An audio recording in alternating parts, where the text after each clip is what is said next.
Let me introduce myself. My name is Vladimir, and today I'm going to make a review of result of your league.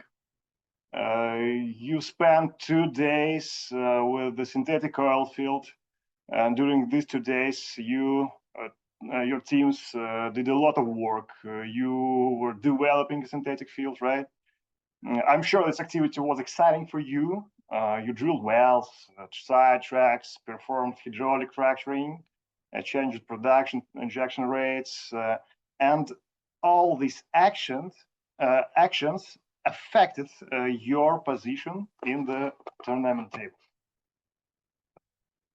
And on our side, during the whole tournament, we carefully recorded all your actions, and within the next hour, maybe half hour, we will try to understand why some teams moved forward and other teams stayed behind.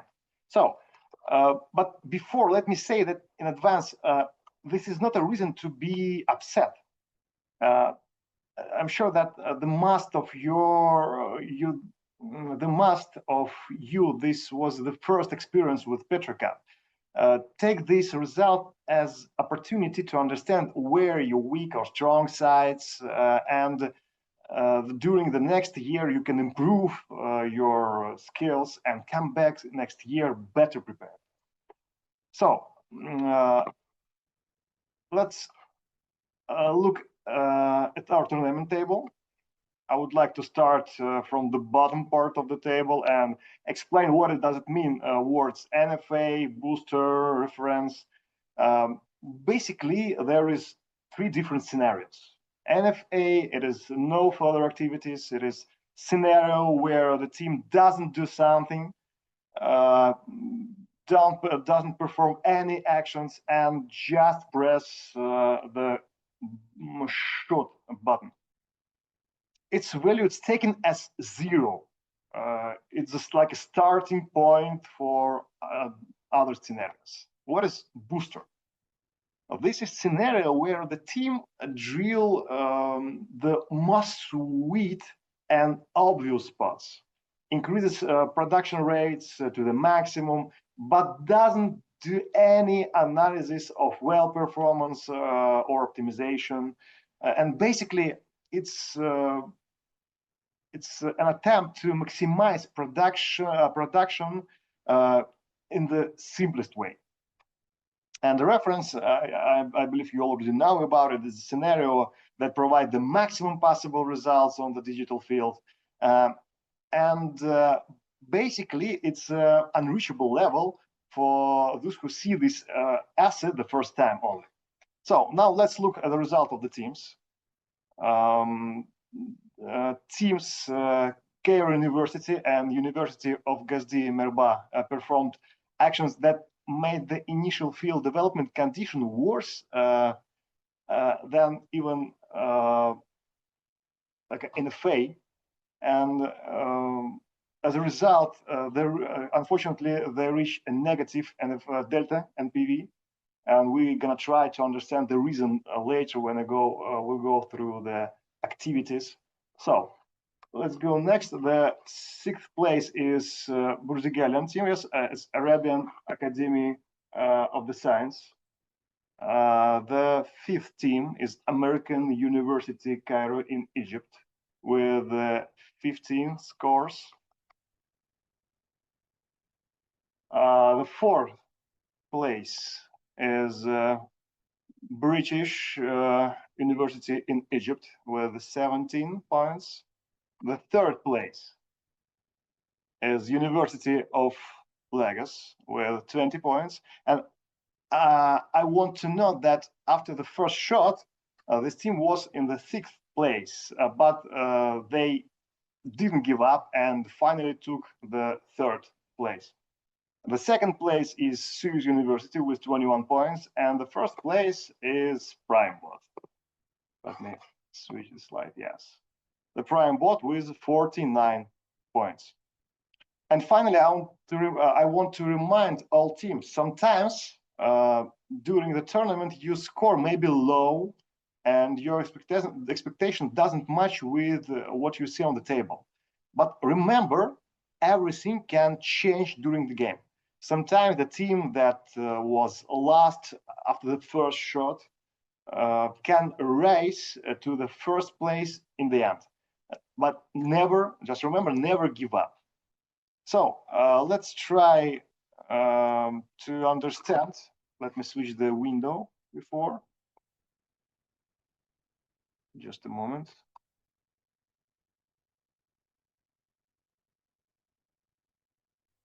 Share. Nice. Can you see the big table, guys? So I hope you can see my screen. You can see the table. Now let's try to understand what was the reason for success or fails. Let's review the performance statistic table and try to see why each team took their position. We will try to identify your strategy, your strong, your weak sides probably, and compare your scenario with the reference case. Actually, I hid the prime AI scenario. So I hope everyone remembers the name of their team and which geological era it represents. So here is the table. Here is a table that includes the results of your financial activity, budgeting, technological efficiency of all your actions. In the first column, you can see the reference case. It's here. And always compare your column with the reference to understand the difference between your actions and actions of the reference team. You can see also compare your result with the booster, NFA scenarios. And also I want to note that the first 4 teams performed very close result. You can see the score. Yes, so they range from 21 to 15 points, which is actually quite close. At the same time, I'm sure that the field development approach used by the teams was completely different. You've done completely different actions to develop this synthetic asset. So the first of all, I want to draw your attention to the PI parameter. It is profitability index. The Chatian team achieved the highest value of this index, but most likely it was not because of their investment efficiency, but because the team in some rounds and some shots saved the budget and did not spend all money.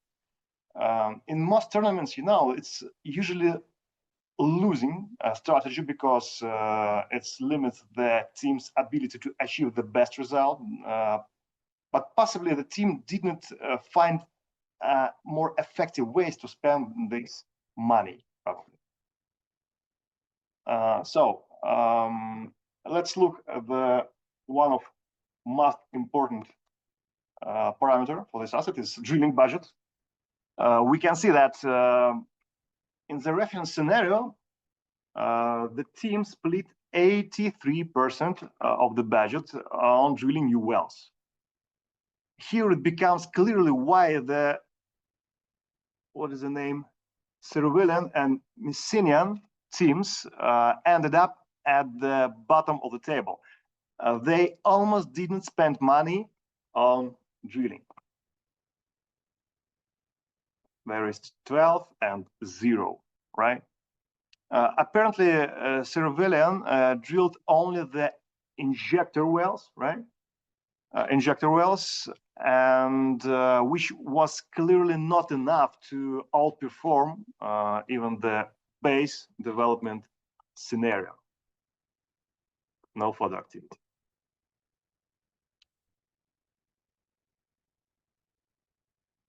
So the next important parameter the budget for surface infrastructure, surface facilities. In the reference scenario, there were no cost for surface facilities.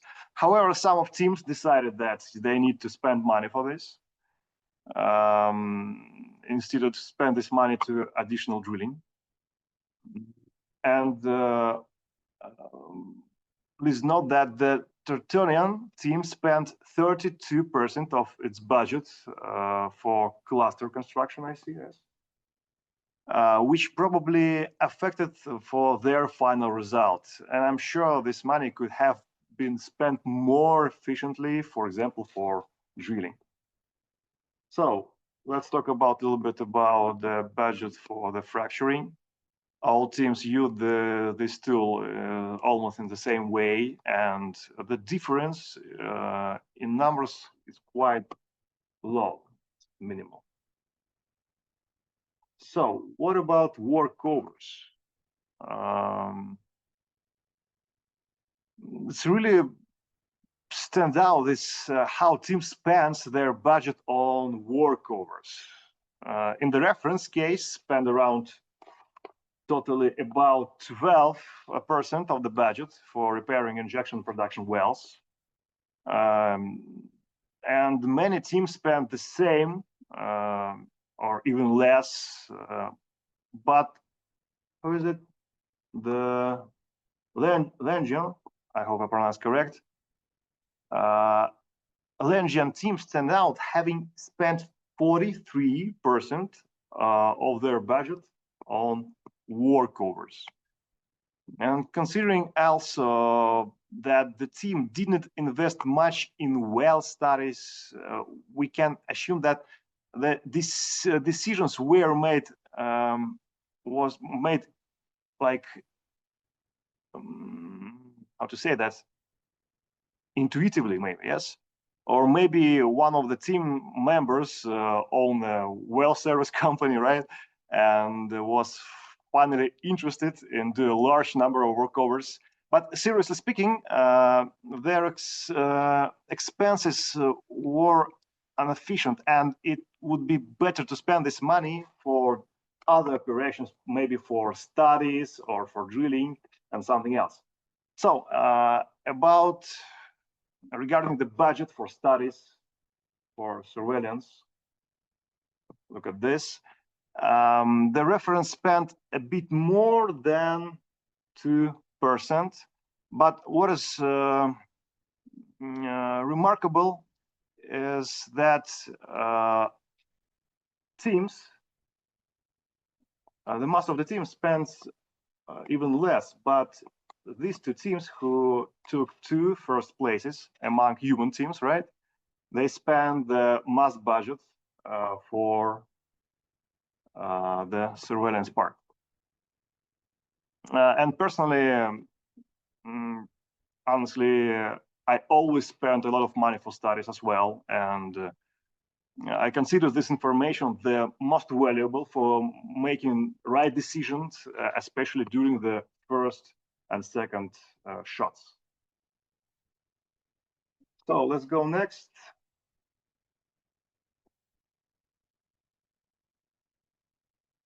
And now let's look at technological indicators of this asset development. And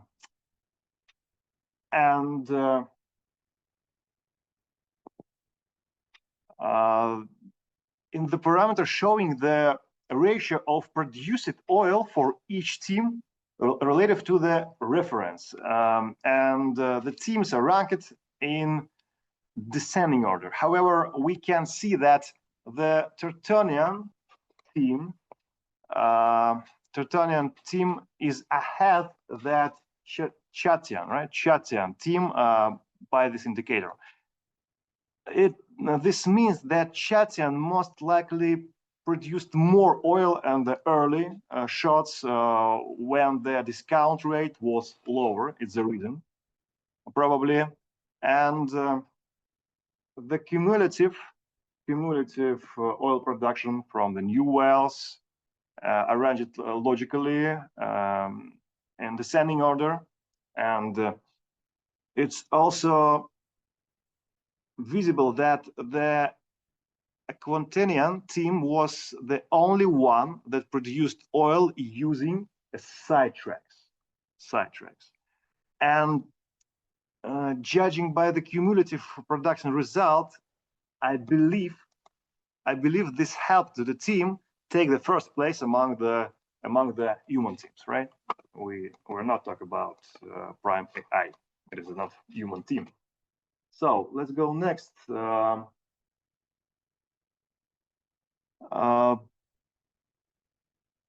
From the old wells. Okay, regarding the situation with production from the old wells is, I guess it's completely different.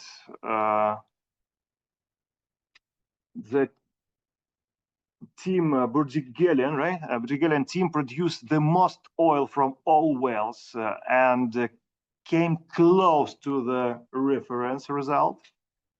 And that's quite impressive, I would say. Guys, this is like a best indicator, and it's very nice, actually. And also telling that the second place by this parameter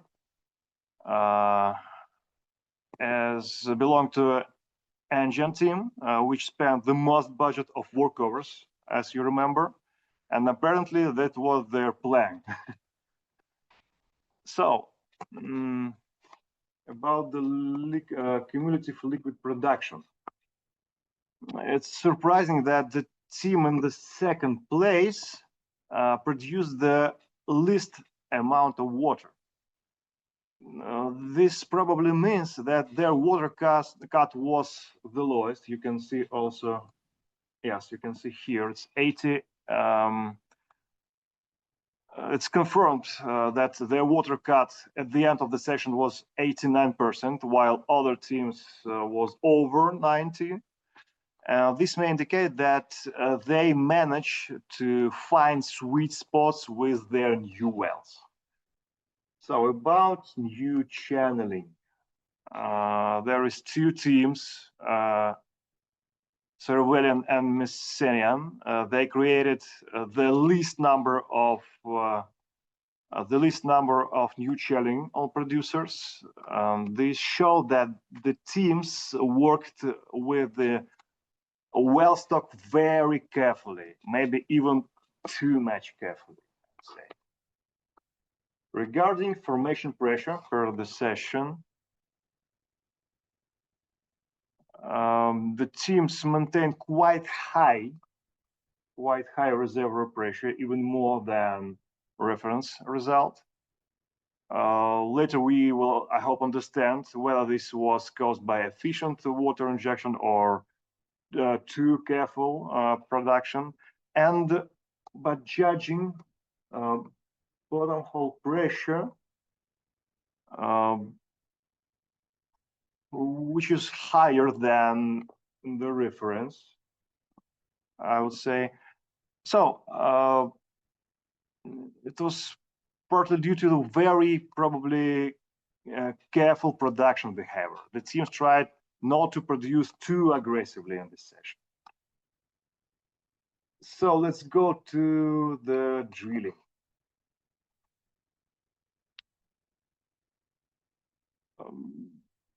The mass number of drilled wells was performed by Langen team, 10 wells, but based on result of initial rate, it looks like all their wells was dry. Probably, if I'm mistaken, just let me know, but it looks like all your wells was dry. But the most efficient team in terms of initial oil rate, look at this, it is Tertonian team. The average initial rate of their producing wells was almost 90 cubic meters per day. It's quite nice compared to other teams. So what about producer stimulations? So the reference performed 14 stimulation on producing wells. Almost the same number was done by Chatian and Langian teams, 13 and 14. And looking at the line 38, it becomes clear where the Langian team spent their money. They found 24 opportunities for additional perforations. But the reference found only 2. So it's quite interesting decision. I'm curious, what is the reason to perform so many perforations? Because based on information of your surveillance, I really can't understand how you decided to do that. So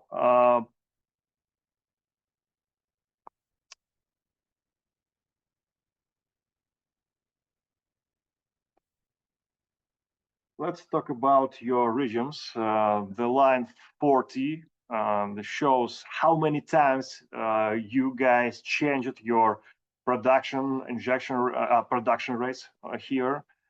And it can be seen that the Messinian and surveillance team didn't touch this parameter, almost didn't touch. Is interesting why. Maybe these guys were shy to try it, or maybe they just didn't find this function. So, but they didn't try to adjust their rates, producer rates. It's interesting approach. Why? So, regarding the well surveillance, the winning team performs a really large of studies, which probably help them to better understand the current condition, current state of their well stock, to make their decisions more correct based on this data. And the team clearly saw probably the value of doing studies. I completely agree with them, honestly. And I fully support this approach because I do the same usually. However, it's possible that some of these decisions could have been made using other indicators, indirect indicators. That's why the reference case performs less number of studies. So let's try to go quickly through the injectivity. And as for me, the most important parameter showing the efficiency of water flooding is the REIR. It is repressurizing injection ratio, which indicates the change in reservoir pressure per 1 unit of water injected into the reservoir. In other words, it shows how efficiently each cubic meter of injected water works in your field. And it's important to note here that the water flooding efficiency in the reference case is quite low. It's negative. At the same time, almost all teams have a positive water flooding results. However, the lowest efficiency belongs to the Langian team, is negative 0.7. And interesting why, guys, why it happened. So almost all teams converted some production wells into injectors. Yes, it's here. Almost all teams are done with it, and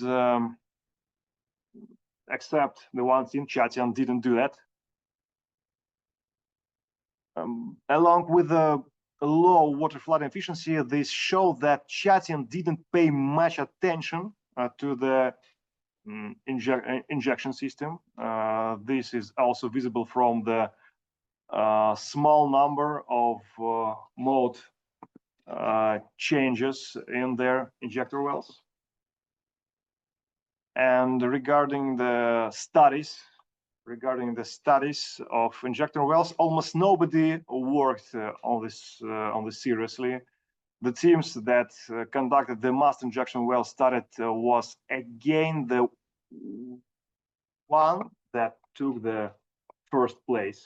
It is 7 studies, but the reference case done 9. So, dear friends, congratulations of your victory, of your results. To the teams that didn't reach the final, recommend not to be upset, but to focus on preparation for the next year. And thank you very much for your participation. We also hold public session from time by time, and you can go to our website, Nafta College. You can register there and take a part with a public session. Such events held every month, and you also welcome and join freely to the public session. Thank you so much for your attention. Have a good day and see you next time.